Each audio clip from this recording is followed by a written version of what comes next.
Such a fabulous turnout for today's Common Hour. I'd like to welcome you. I am Steve Hassinger. I'm the Career Services Director here at Central Penn College. I've been here for the past 11 years. And earlier this year, Career Services started having some discussions with the Susquehana Icebreakers Toastmasters Club about how we could partner and work together for you to help you with your career success. And today's presentation is one of the ways that we determined we could partner and work together. So hopefully you're going to find something valuable that you can take from today's session that's going to help you in your career development. In addition to all those of you who are here in the room currently, I'd like to welcome anybody who's joining us on Central Penn Presents online. And also anybody who's going to be viewing this presentation later, because we're also taping it so that we can use it as a teaching tool moving forward. Next Thursday, October 24th, a week from tomorrow, is our Fall Career Expo. How many of you have ever been to a job fair or a networking event here at the college? Okay, about a third of you. Okay. For those of you who have been to an event, this will be similar to our job fairs. Now, last term we had a networking reception that was a little bit different. Okay, at a job fair, the employers are going to be at a table. We are going to send you via student email, probably next Tuesday, what we call the table chart that is going to list all the companies that are there and who their representatives are, going to give you a description about their company, tell you which majors we offer here at Central Penn that are of most interest to them. And you can use that in your preparation for Thursday's event. The job fair will be from 9:30 to 12:30. You do not need to sign up for this particular event in advance, so you can simply show up anytime between 9:30 and 12:30 next Thursday downstairs in the conference center, and we will have employers waiting there to talk to you. So today's presentation is going to give you some tips to help you in preparing for next Thursday's job fair, for future job fairs, for future networking events, for job interviews, internship interviews, any time that you're going to have an opportunity to present yourself in front of an employer.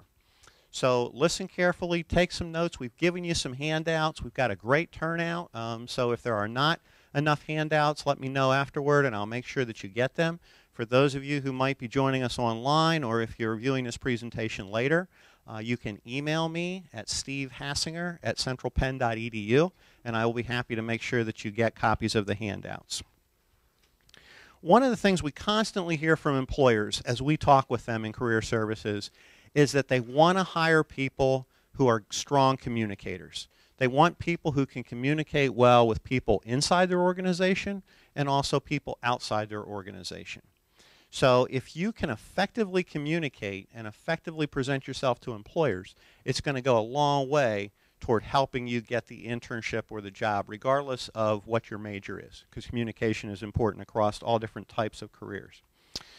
So I would like to start out by introducing our first speaker today, and he should look familiar to many of you here on campus. Russell Culp serves as the Associate Dean of the School of Business and Communications here at Central Penn College. He describes himself as a student, practitioner, and teacher of public speaking for over 4 decades.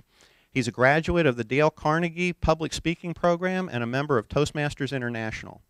As a charter member in Susquehana Icebreakers Toastmasters Club, he's served in leadership positions, including past club president, achieved Advanced Speaker and Leadership Awards, competed in speech contests, conducted in judge speech contests, speech coaching, and speaker evaluations during the club's 10-year history.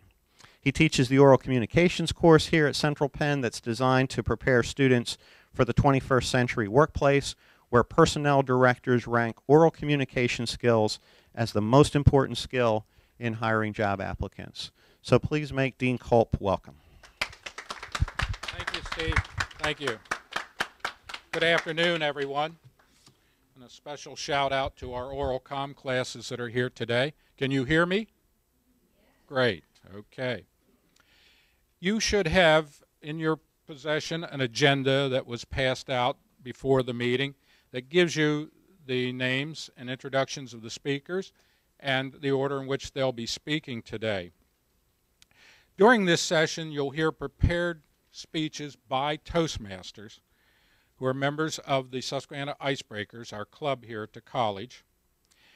And the content of those speeches, even though they're prepared speeches, will be designed to provide helpful tips to help you prepare for this networking and career expo event that Mr. Hassinger mentioned that's occurring next week. And we hope that you find this extremely beneficial. The purpose of this particular presentation is really twofold. Okay, it's to provide you with valuable tools, resources, and to provide some practice for you in preparation for next week's expo, and to share with you a bit about the Toastmasters opportunity. Toastmasters meetings take place in a very friendly atmosphere, so I would encourage you to just heap the speakers with lots of applause today, and let's make this a really friendly atmosphere. Our meetings, the club meetings here are held on the first and third Tuesdays of each month at 5:30. They go for an hour and 15 minutes. And a meeting generally consists of a thought of the day, word of the day, and today we have a word of the day. Okay. The word is optimal. Optimal. Optimal means to be able to be your best. The optimal time to make announcements is just before the close of a meeting. So I would encourage all of our speakers today to try to use that word in their presentations. We have also have prepared speeches and impromptu speeches, which we call table topics, which are fun because they're unprepared and it teaches us to think on our feet. In addition, all speeches are evaluated so that we can provide help to the speakers in improving their communications techniques. And we even have a timer. And today our timer is club member Mike Parrish, who's in the back. Mike, give him a shout out there. Okay. Okay.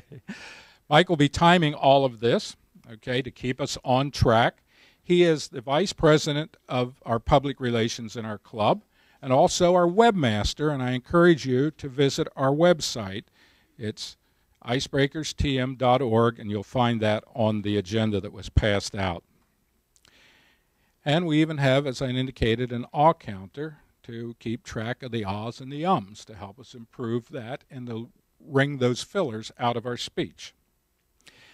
The beauty of joining, let's say, Toastmasters at the college level here is that when you leave college, you don't have to leave Toastmasters. It's an international organization with over 13,000 clubs and 270,000 odd members around the world. So you can continue that networking opportunity and continue practicing your oral communications. I see Professor Chow's here. Where are you, Professor? Hey, okay. I'd like to give a shout out to Professor Chow. Last term, she brought her entire oral communications class to a meeting, and we had a great time. Okay. Our first speaker is Professor Robert Michael Donnelly, and many of you probably know Professor Donnelly. He's in our legal studies program here at the college. He has taught in the legal studies department since 2002, which is, by the way, when he joined Toastmasters. He's achieved the rank of Advanced Communicator Silver and Competent Leader, and he has numerous speech contests, including the 2013 Division A Table Topics Contest, which he won this Saturday. Okay. Table Topics, as I indicated, is impromptu. Today, Professor Donnelly, in addition to his many talents and skills, he is a trained mediator. Some of you may have discussed that with him if you're in the legal studies program or heard about that. Okay, and he is among a group of professionals all throughout the eastern United States who practice mediation to help individuals and groups deal with conflict and to resolve issues. Today, Professor Donnelly will be speaking to you about crafting and delivering your personal elevator speech to prospective employers. And I won't say much about that. We'll let Professor Donnelly do that.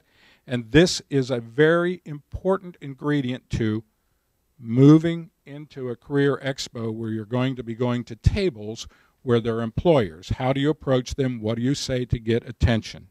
So, Professor Donnelly, Robert Donnelly, ladies and gentlemen, preparing your elevator speech. Thanks, Russ. Can everybody hear me okay? Good. My name is Robert Michael Donnelly, and I'm a professor of legal studies at Central Penn, and an accomplished speaker and charter member of Susquehana Icebreakers Toastmasters Club. I've been developing my speaking skills through Toastmasters, appearing before courts and speaking with clients and teaching students for the last 23 years. Today I'm going to share with you some thoughts about giving an effective elevator speech. I'd like you to prepare a speech like this about yourself and be ready to use it at the Fall Career Expo on October 24th. If you have any questions for me after this presentation, please call me at extension 2284. Now, what I just gave you was an elevator speech. How long did it last? About 30 seconds. Yep. About 30 seconds I gave you information about myself that told you three things. Who am I? What do I have to offer you? And what do I want you to do? And those are the three elements of a good elevator speech. Now, why do we call it an elevator speech? Does anybody know? Why? What? Okay. The idea is that if you happen to run into somebody waiting for an elevator, you can give them a quick, easy to remember description of yourself while they're waiting before the elevator arrives. That's the idea of an elevator speech. You'll be amazed who the people you'll meet standing in front of an elevator waiting for them while they're waiting for the elevator to arrive. Now, the key here is that you have to be able to give this speech quickly. Okay? Anybody know the difference between a commercial and an infomercial? What's the difference? Commercial lasts about 30 seconds. Infomercials, 30 minutes. It ain't going to take 30 minutes for the elevator to arrive. If you cannot tell this person what they need to know about you, in a very short period of time, the elevator's going to arrive, they're going to get inside, they're not going to know who you are. The point about this is that if you can render this type of speech, you can capture somebody immediately. If you only have a short period of time to talk to them, you can make an impression. You can tell them things about yourself that are going to stick. And the next time they see you, you're not going to be a stranger to them. They're going to know you. They may not know everything about you. They may not remember everything you said. But they're going to know, hey, this person talked to me. They have something to offer me. And what was it they wanted me to do for them again? Those three things. Now, does everybody have a pink piece of paper entitled, I remember exactly what title I gave it, Preparing Your Elevator Speech or doing something like that. Does everybody have one? Okay, if you don't have one, if you have extras, please pass them around to the people who don't have one. There may not be enough for everybody. I made 120, and I think I see more than that here. All right. If you don't have one, that's okay. Just look off of somebody else's. Let's begin with the question, who am I? What did I tell you? My name is Robert Michael Donnelly, and I'm a professor of legal studies at Central Penn and an accomplished speaker and charter member of Susquehana Icebreakers Toastmasters Club. That told you everything you need to know about me to get started. Your icebreaker speech should start out similarly. My name is, now don't say Robert Michael Donnelly, that's not your name.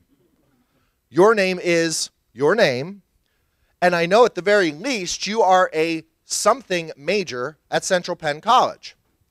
Now that may very well be what you want to start with. Now what I want you to do is note on the back of the paper, there's a place for you to start writing your elevator speech. What I want you to do is I want you to write down the words, my name is, and then write your name, and I am a major, whatever major, at Central Penn College. If you have a paper, write those words down. Do that now while I move on and talk about the next segment. The second part is the critical part. It's the meat of the speech. What can I offer you? Meaning, what can I offer you, the person I'm talking to? This is where you highlight your skills. The focus of this part is on you. You're selling yourself. That's hard to do. It requires preparation and some thought, because I'm sure there's a lot of things that you could say about yourself. If I were standing in front of you and said, my name is Robert Michael Donnelly. I'm an accomplished musician. I've played the piano for 35 years, and I also play the tuba and the recorder. Does that have anything to do with what we're talking about today? No, it's a skill, but I can't offer it to you because I'm not up here to perform on a musical instrument for you.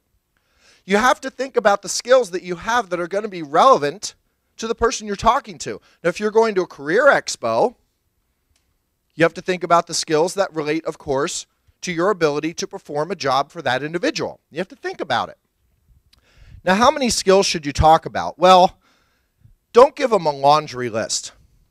Don't give them more than 3. It's actually preferable to focus on maybe 1 or 2. You only have 30 seconds after all. And don't sell yourself beyond what you can deliver. Don't tell them you have skills that you don't. It's very tempting. I'm up here and I'm talking to you and I am the best public speaker you've ever met. No, I'm not. I'm not the best public speaker you've ever met, and I'm not going to tell you that because I don't want to raise your expectations above what I can deliver. However, I can tell you this. I have skills, and they've been developed, and the skills I'm going to focus on today are my speaking skills because that's why I'm here. Think about the person you're going to be speaking to and focus in on a skill that you have that you know they're going to be interested in. When I say, oh, I can do this, they're going to go, really? Not, oh, that's interesting. Pick something, and you know what? You can have several different elevator speeches for several different kinds of listeners. But what you want to focus on are skills that are going to relate to your potential job or your potential internship, the people that you're going to be talking to at the Fall Career Expo. Back it up with a little credentials. When I told you about my speaking skills, I didn't just say I'm a good speaker. I said I've been in Toastmasters. I've appeared in front of court. I've talked to clients. I've taught students for 23 years. That's my credentials. Why should you believe me that I have this skill? I just told you why. Do that. Add a little bit of why should this person believe that you have this skill? Well, I've achieved a certain award, or I worked for a certain organization for the last year. Something that gives them a reason to believe that you have the skill that you're talking about. Again, you've only got 30 seconds. You can't make it too long, so focus in on what you think is your best argument in favor of having that skill.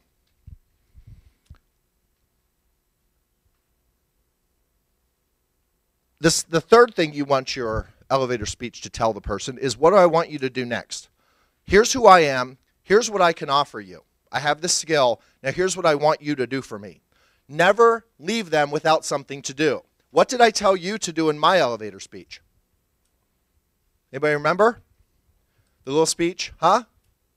I gave you my extension so you can call me with questions, but what else did I ask you to do? Prepare a speech for the Fall Career Expo.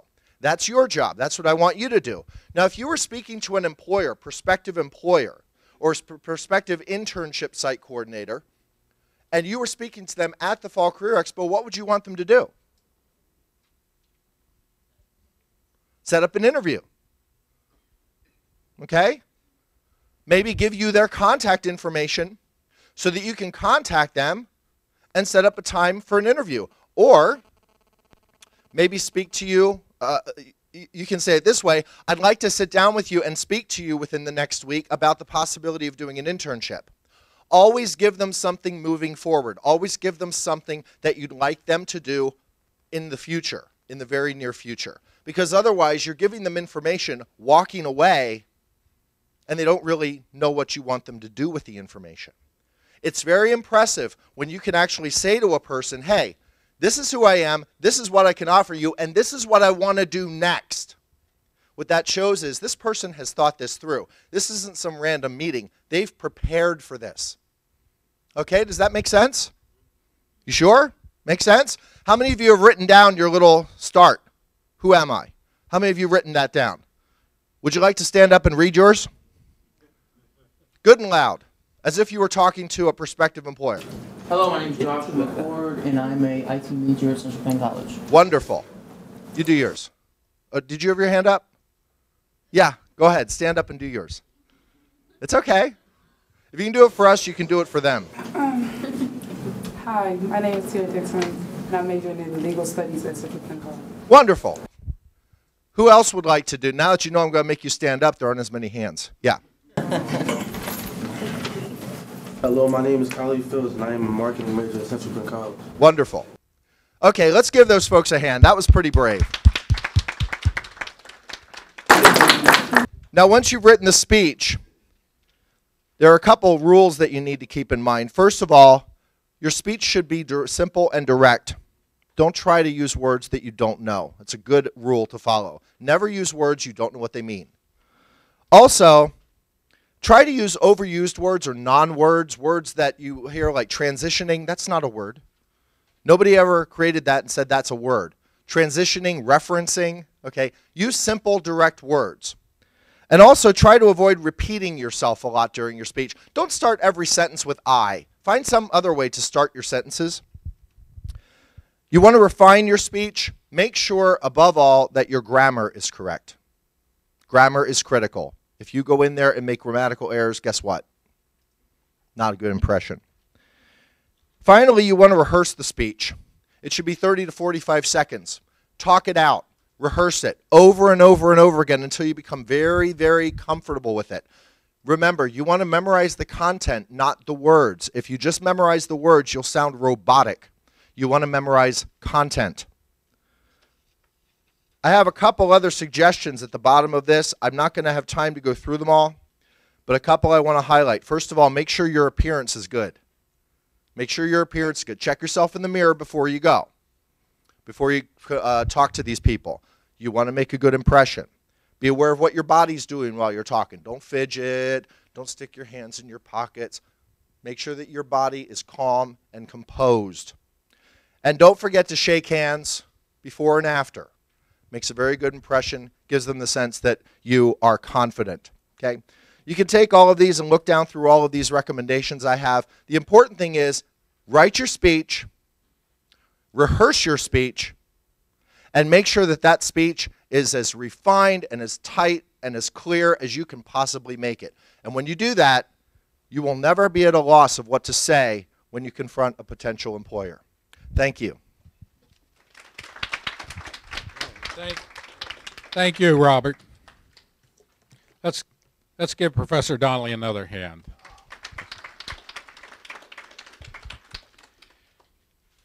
Our next speaker, Nancy Gundy, is the Vice President for Education in our club, and she's the lady that helps all of us stay on track to achieve our educational goals and obtain our educational awards. Nancy is the Education Services Director for A+ Teachers, a division of Able Personnel, which is located right here in central Pennsylvania. A+1 Teachers provides substitute teachers, nurses, and teachers' aides for school districts here in our two local counties, Dauphin and Lebanon counties. Ms. Gundy's years of experience as a recruiter and interviewer and has worked closely with career advisors within the higher education system. Ms. Gundy has a membership in the following organizations. She belongs to the Harrisburg Regional Chamber of Commerce, the Human Resources Professionals here in central Pennsylvania, and the Dauphin County Diversity Networking Forum, as well, of course, as being a member of our club here at Susquehana Icebreakers. She's here today to share with you her experiences, which she hopes will help better prepare you for the upcoming career fair. And Nancy is presenting tips on how to prepare for that fair and how to interact with recruiters at a career fair. Ladies and gentlemen, Ms. Nancy Gundy.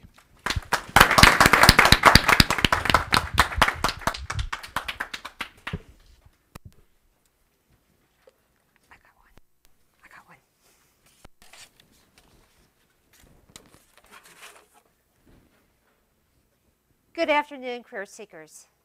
I am delighted to talk to you on how you can prepare for the upcoming career fair. When I told my 32-year-old son about my speech, he said, "You have had a lot of experience coaching me to my success."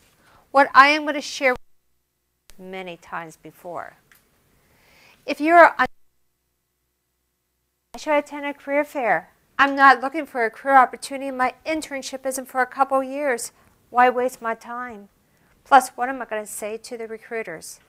If you follow Professor Donnelly's instructions on how to develop your elevator speech, you will always know what to say. Let's review why you should attend the career fair. Have you ever considered shadowing for one day in an organization that is related to your major? Doesn't it make sense for you to have the experience and know what you're going to be doing in the field when you graduate? Perhaps you'll find an area that sparks your interest, or a course that would enhance your degree. The possibilities are endless. In 2003, my son shadowed for 2 days at a cultural institution. Today, he is a director of administration. An opportunity like this could happen to you, but you have to be proactive. Seniors and alumni, it is essential that you attend. You have recruiters come from various different companies to meet you at Central Penn College. They have job opportunities and internships to offer. It's a win-win situation, but everyone must be prepared. Preparing means researching each company that's attending career fair. Yes, that means more homework. You can do it solo or in a group. Your choice, but it needs to be done. You don't have to look at those financial reports, but you need to know what the company does, the services they provide, the different departments, and much more. You will discover the companies that relate to your major and interests. You will uncover organizations that are not so compatible, but don't brush them off. Perhaps their website hasn't been updated. Or the recruiter might have a networking friend at another organization. You never know until you talk to them. Once you have completed your research and gained the knowledge on each company, you are ready for the next step, creating well-thought-out, intelligent questions. Make sure your answers to the questions cannot be found on that website, such as, what services does your company provide? Here are some suggestions on the questions you could ask the recruiter. Why do you like working for your organization? What kind of entry-level positions or internships exist within your organization? Does your company hire on a continuous basis or certain times a year? Don't stop with these questions. Do a Google search on what questions to ask at a career fair. Be prepared with wealth. We're going to discuss how to dress for success. Can you remember a time when you dressed for action? The first impressions are very powerful. How are you going to dress to impress a recruiter? For the gentleman, may I suggest a shirt, a tie, dress slacks, a jacket, no sneakers. Ladies, you have choices. Slacks, dress, skirt, hemline close to your knee or below. Remember, the recruiter helps with the hiring, and their world normally does not evolve around the latest fads. The first impression begins before your 30-second elevator speech. Here are some tips. Have your clothing clean and pressed. Have your hair well groomed. Simple jewelry. If you have tattoos or extra piercing, not visible. I highly suggest no chewing gum or smell tobacco smoke. You can never take back that first impression. Remember some of the things drilled into your head when you were a child. We're going to modify them for the career fair. Avoid nervous habits.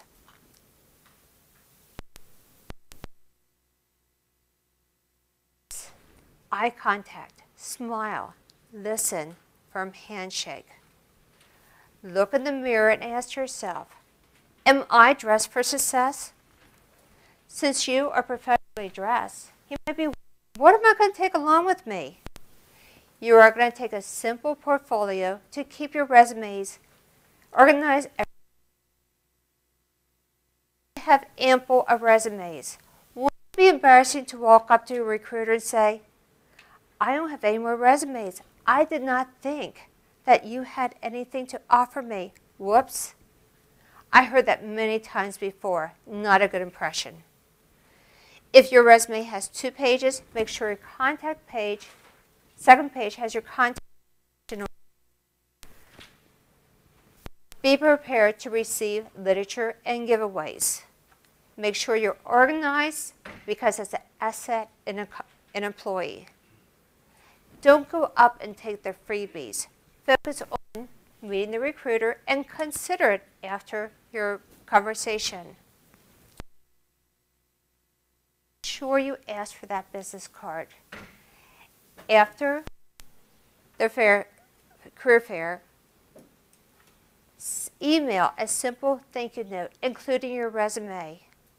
In your message, recap on your conversation. It will help refresh the recruiter's memory. This is be prepared. Dress for success. Go in confidence. This could be the beginning of a great opportunity for you. Thank you, Nancy.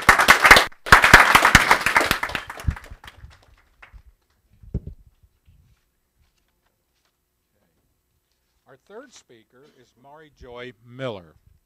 Mari Joy is Vice President of Membership in our Toastmasters Club. She has been a member of Toastmasters since 2007, and she has served in a variety of leadership roles within the club. Currently, she serves, as I indicated, as our Vice President of Membership. Mari Joy's career included positions in banking and healthcare. She also owned 3 successful small businesses, retiring in 2000. She spends her days on her farm in Perry County with a small herd of 5 llamas. She uses her llamas in a variety of volunteer activities, which includes nursing homes and women's shelters.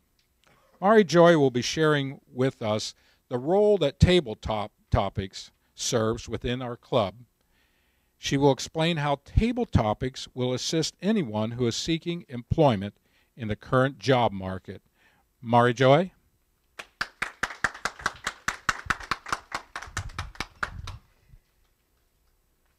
Good afternoon.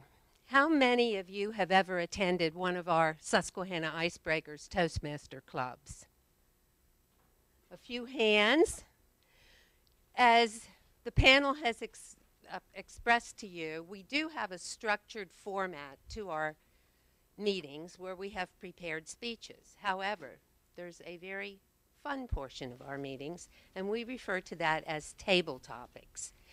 Table Topics is managed by one of the members of our club. In this case, I am the Table Topics Master today, and I have developed some questions. The questions can be on any topic. However, since this is applicable to you searching for a job, the questions that I'm going to be asking are questions that are appropriate when you are sitting face to face in a job interview situation. As you very well know, you only have a very short window of opportunity to make a lasting impression on a prospective employer. Many times that employer will want to know things about you and understand how you will fit into the organization. So this is nothing more than an impromptu speech. Typically it lasts 1 to 2 minutes. Our timer, Michael, will give the green light on 1 minute, the yellow light on 1.5 minutes, and the red light on 2 minutes. Typically, we'll ask for volunteers. So at this time, would someone like to come up? And I have a question for you.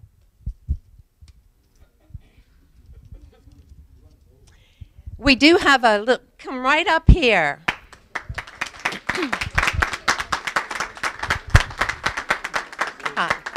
What is your name? Khalif. Khalif. Khalif has volunteered, and I have a question for him. I'll repeat the question twice, and then remember, when you begin, you have a minute to 2 minutes to tell us the answer. All right. If you could choose, employers a lot of times, they want to know more about you. And this question is really to tell us something about yourself. If you could choose anyone, alive or deceased, to have lunch with, who would it be and why? If you could choose anyone, alive or deceased, to have lunch with, who would it be and why?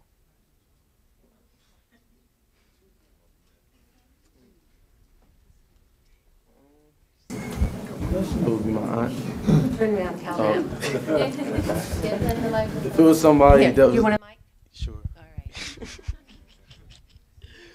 If it was somebody deceased or alive that I would have lunch with, it would be my aunt. She had passed away a few years back from a heart attack, so I think me having lunch with her would be just to let me see her one more time. So it would be special for me and special for her because she was somebody that I could look up to. She gave me good tips on how to be successful, and she was always there for me when I needed her. All right. Thank you. Thank you very much. Now, do you have the idea? He's shown us how it's done. And I think that was a very good answer because you said about having respect for her. And if I would have been sitting across from you, I'd have given you points for that in my interview. I have another question here. This one is about your abilities. So would someone like to take this question? Come.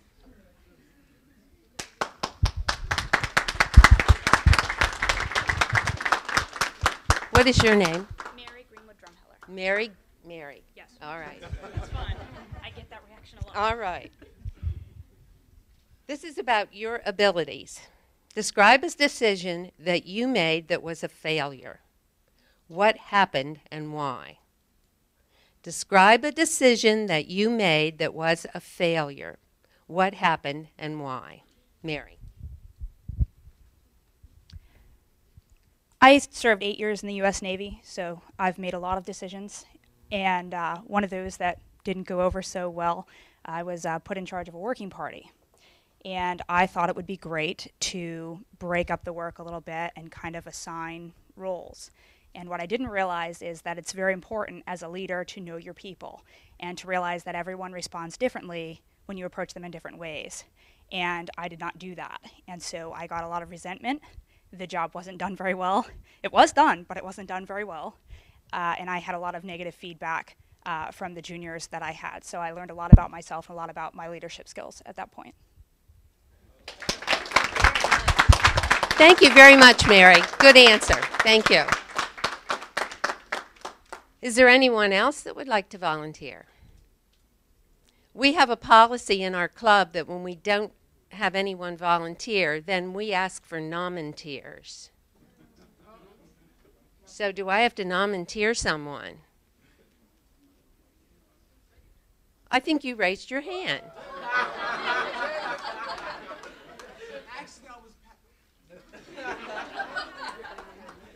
What is your name?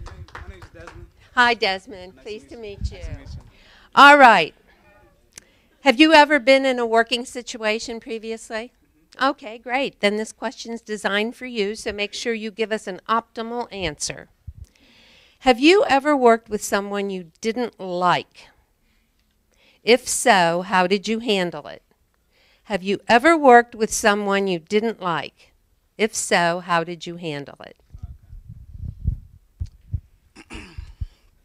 So what I did was, while I didn't like him. So what I did was, I approached him in different ways. Like try to talk to him, and then just like be like.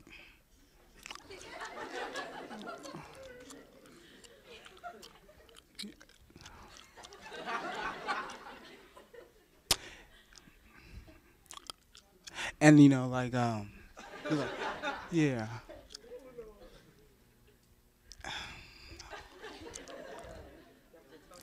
Oh, wait. Hold on, I got something. Okay, I got it.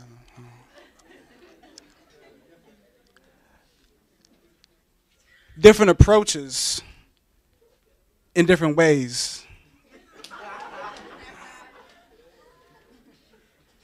And that's how we made up. That's how we connected. Mm-hmm. Thank you. Thank you very much. A non-conventional answer. Thank you. Mr. Timer, do we have time for another one? All right, one more question or one more nominateur. Come right here. What is your name? Carly. Carly? Yep. Hi, Carly. I have a question for you. All right. This is about yourself. Okay. What is your favorite book? Give a brief description and why you enjoyed it. What is your favorite book? Give a brief description and why you enjoyed it. Favorite book. My favorite book would probably have to be Lone Survivor, written by Marcus Luttrell. Those of you who are not familiar with the book, Marcus Luttrell is a Navy SEAL who underwent very, very difficult circumstances. He was part of a SEAL team of 4 members, and all of his members were killed except himself. And the story talks about survival and his determination to get through Afghanistan and to come back home. And to me, that was very, very inspirational. So that's why it's my favorite book. Thank you. Thank you very much. Perhaps now you get a feel how Table Topics works in our club environment. And we use a variety of topics at our meetings. So if you need some practice on that impromptu speaking, you can do that at our Toastmasters Club. Thank you. Thank you, Mari Joy. And I want to thank the volunteers. Stop by my office and I'll give you some Sir Will bucks. Okay? Okay. All right. Word of the day, optimal. Weren't they optimal interview questions? Thank you, Mari Joy. Now, we have about 5, 6, 7 minutes for question and answer, so I'm going to ask our speakers to assemble here at the panel, and we'll take any questions that you have for the next few minutes. Okay. Okay, Mr. Hassinger is joining us. Okay.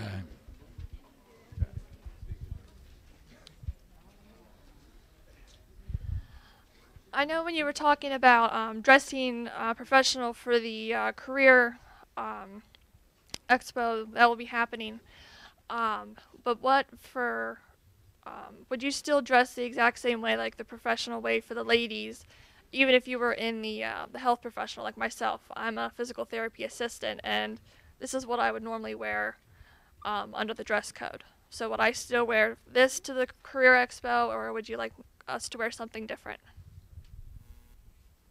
Since I'm not in healthcare, if I would be in healthcare, I would expect you to dress. If that's what you normally wear in the field, you could wear what you're wearing.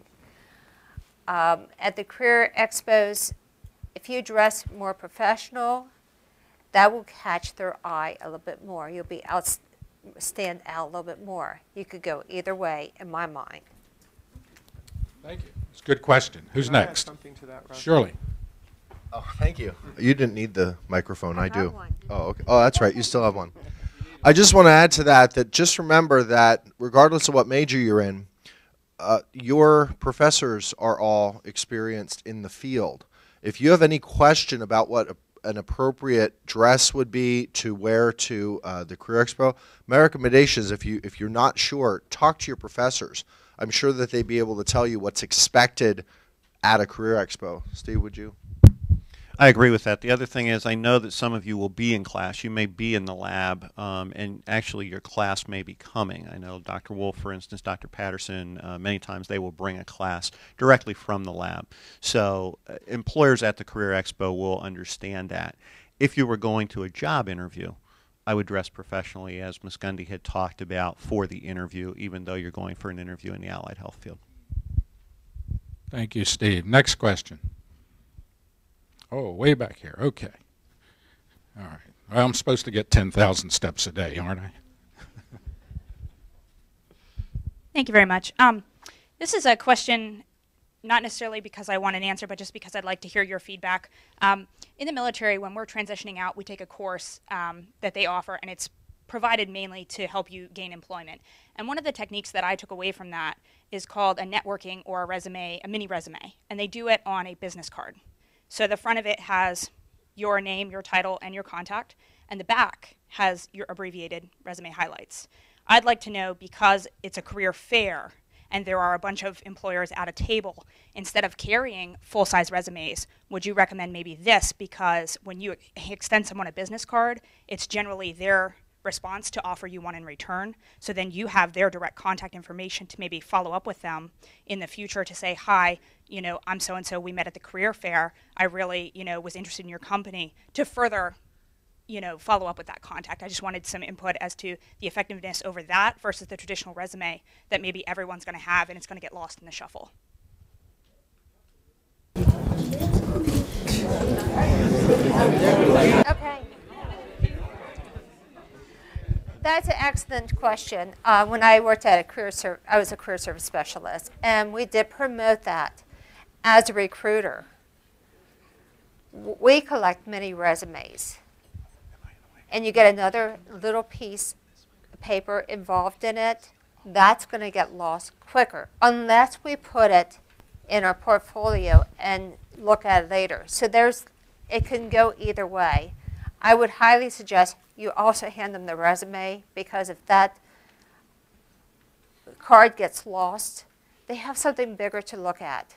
And as you get mature, you need something bigger to look at because of your eyes.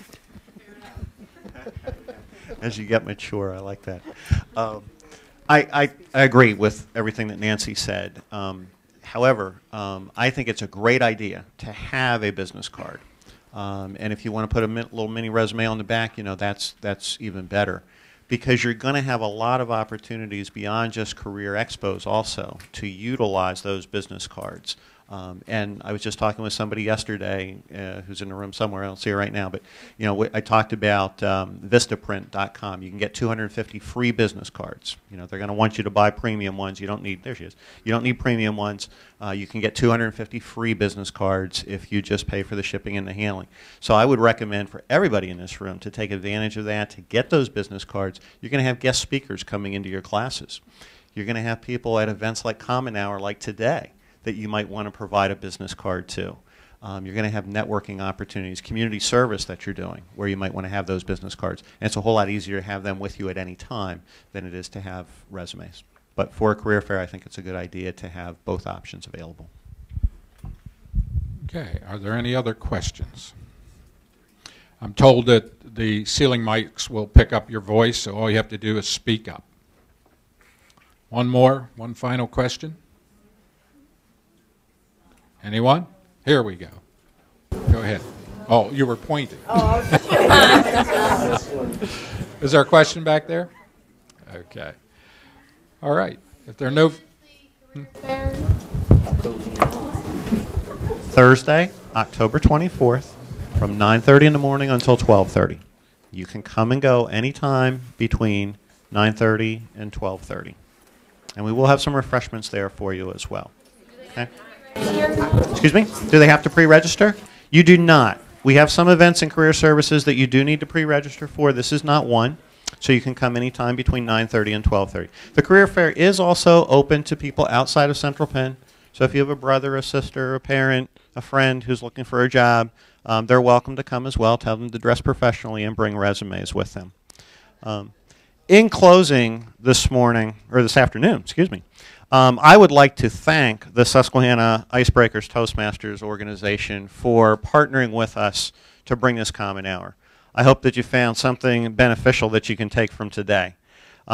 Specifically, I want to thank today's participants, Dean Culp, Professor Donnelly, Nancy Gundy, Mary Joy Miller, Michael Pirich, and I also want to thank our own webmaster, Stephen Giuliano, for making today's Common Hour available via Ustream and recording it for us.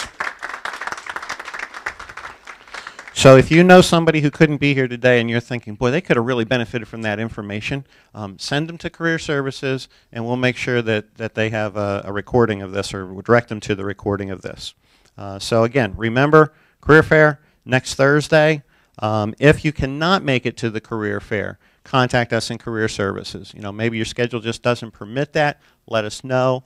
On Tuesday, we will send out a listing of the employers, and we will make sure that you have the final list of employers. So you can go on that list, you can look at those companies, you'll see information about the companies, and you can do your research ahead of time as Ms. Gundy recommended. Thank you very much for your attendance and your participation today.